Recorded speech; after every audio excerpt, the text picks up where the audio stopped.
It's no longer hidden. Literacy is a huge problem in America. And expecting the schools to do it alone has only made it worse. Only 35% of our nation's third graders are proficient at reading. We're leaving a whole lot of kids behind. If at third grade they're not reading on grade level, it is so hard to catch them up. The system really wasn't designed to look after all kids. From kindergarten to third grade, kids learn to read. After third grade, they read to learn. And if they can't, they're going to be behind, not just in reading, but in math and science and social studies. The work just keeps getting harder and harder and harder. And if you can't read, you can't learn. When we don't get them at the right time, society pays.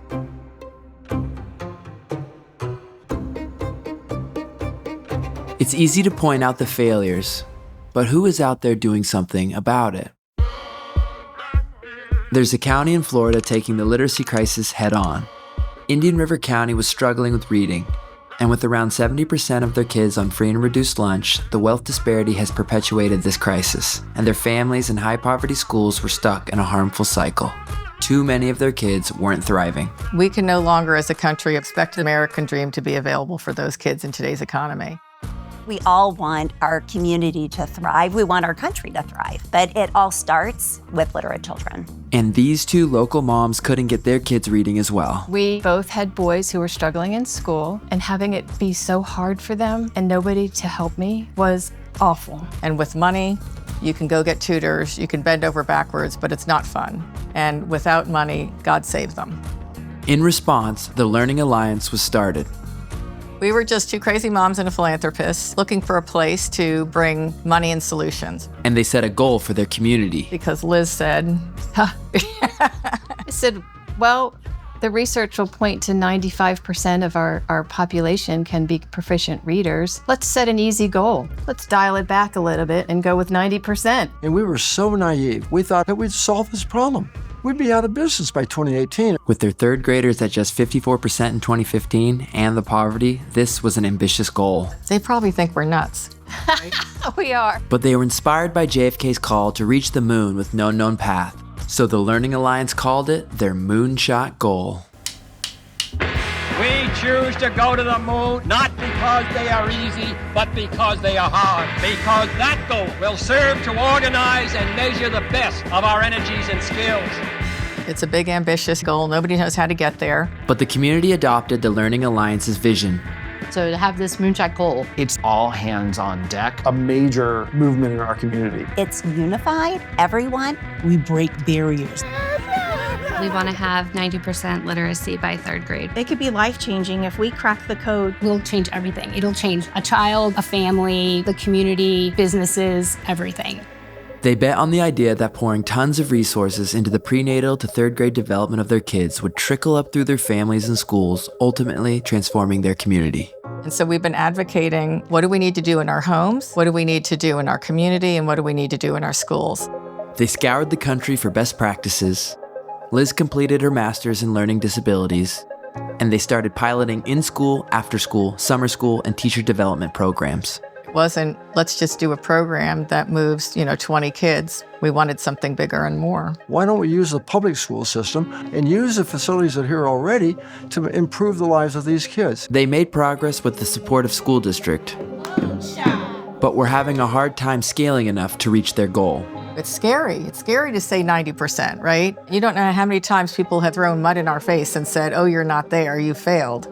And you have to persevere through that and say that the vision and the goal is worthy of us failing multiple times until we figure it out. And then the school district made a big change. They hired Dr. David Moore as their superintendent.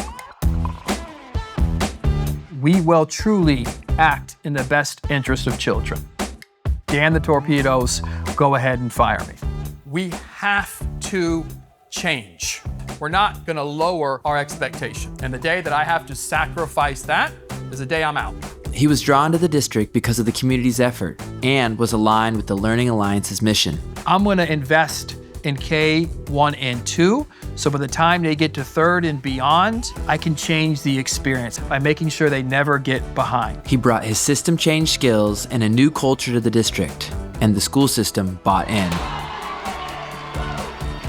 It's all about what is best for students. We're not going to worry about adult comfort. We're not going to worry about whether we like it. Public education many times has failed our communities because we have been adult-centered. They put their kids at the center of everything they do. If we all have this collective goal of everyone being literate by the end of 3rd grade, what are we waiting for? Like, let's go now. And the collective effort is really starting to pay off. In the last 5 years, their district grade has increased 33 state rankings, and now they are 2nd in the state in 3rd grade reading. Their performance has shown the most improvement in the state of Florida over the last 4 years and have been a grade A school district the last 3 years with a 96% high school graduation rate. Since 2015, their high poverty elementary schools have improved dramatically with only 2 B rankings. And while the state's 3rd grade reading scores have only risen 4 percentage points over the last 10 years, their scores have risen 17 points in that same time. And since 2012, the Moonshot moment has been recognized by the Campaign for Grade Level Reading more than any other community. This is still a story in progress, and only some of their schools are starting to reach their goal. But something special is happening here. We can do hard things. We can do hard things. It's a story of a unique and multifaceted public-private partnership that has put years of effort and money into finding solutions that make real impact with even the most challenging elementary students and schools. And now they want to share everything they've learned in hopes that other communities with less resources can use their hard-earned lessons to take this crisis head-on themselves. Something unique is happening here in the Indian River school system, but it doesn't have to be unique. Everyone can do this work. Everyone can engage in these kinds of conversations to experience this community success that Indian River County is experiencing.